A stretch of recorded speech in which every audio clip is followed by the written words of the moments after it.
So I am Amber Baker, and we're here in Portland, Oregon. I've lived here for about 6 years, and I've been farming on Sauvie Island for those 6 growing seasons. My husband and I have a small farm called Red Truck Farms, and we started together probably about 4 years ago, growing dry beans, which people think is kind of funny on the west of the Cascades because it's really rainy here, but we do grow them. We grow about 20 different varieties of beans and hand process them for the most part. We have a small thresher we built, but it's mostly by hand. And we also grow other mixed vegetables. We've been selling them to a local grocery store and a farmer's market and to restaurants in the city as well. And we're really tiny. We have just a half acre in production. But we just got access to another acre of land and are thinking through how to transition from full-time day jobs as well as farming to maybe more farming as one of our primary pieces of work during the day, because we farm right now in the evenings and on the weekends, and that gets hard here in the Northwest when it gets dark at 4:30, like right now. But yeah, so that's what we've been up to, and certainly hope to be able to contribute to food production by young people as part of what we're doing in our community here. Have you been farming since you were 5? No, No? I haven't been farming since I was 5.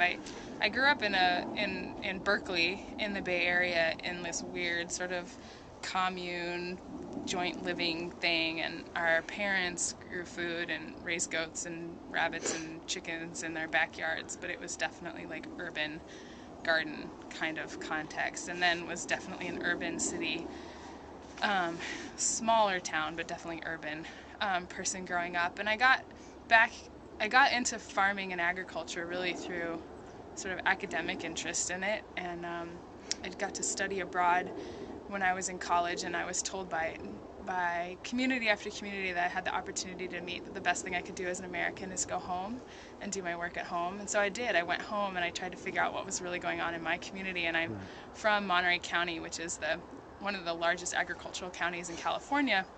And everywhere you look, it's just fields and fields and fields of agriculture, and fields of agricultural laborers working there in the vegetable production in the Central Coast. So I got involved in farm labor issues and working with immigrant farming families who were setting up their own farm businesses to get out of farm labor work.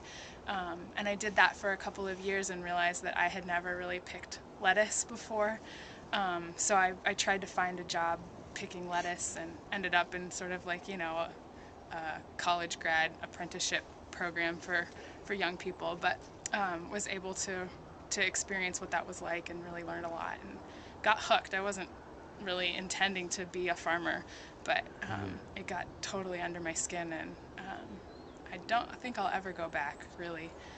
I enjoy my day job. I really enjoy the community work that I do, and I also really love the physical work of farming. And I'm sort of at a point now where I don't know that I could not produce food that was mine to eat either, and that's food preserving and having food that we made and put our own work into is really important to me as well. So yeah, no, I didn't grow up farming, but it's definitely something that I hope that my kids grow up doing. Yeah. Want to have them someday. Yeah. So how did those experiences with the farm labor organizing play into, say, the work with FoodWorks now? Yeah, I think mostly it gave me an opportunity to understand what my role might look like as a young white person in a community that wasn't necessarily mine in terms of shared background and shared experience. So that has been really, really huge, understanding my own cultural context that I'm coming from. And I think it's been interesting because the work that I was doing, I felt like in terms of food system work, I was really supporting the producer side of the equation originally, and that was sort of how I came to it, as trying to figure out like ways to have economic justice for farmers who are really struggling to make ends meet, really struggling to like sustain their businesses and actually have a viable farm business, in addition to dealing with the social isolation of coming from an immigrant community.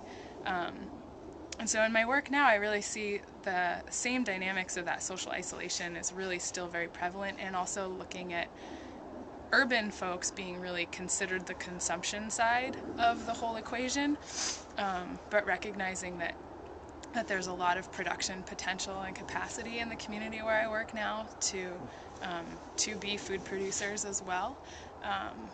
And so I think being rooted in food production has been really helpful, and being able to kind of bring that full circle back to looking at, like, it's not just a linear thing, but it's really a system that we're involved in. And that's really academic, all that stuff I just said. But it also has really helped me to understand the importance of building relationships as kind of like the beginning of all of it. So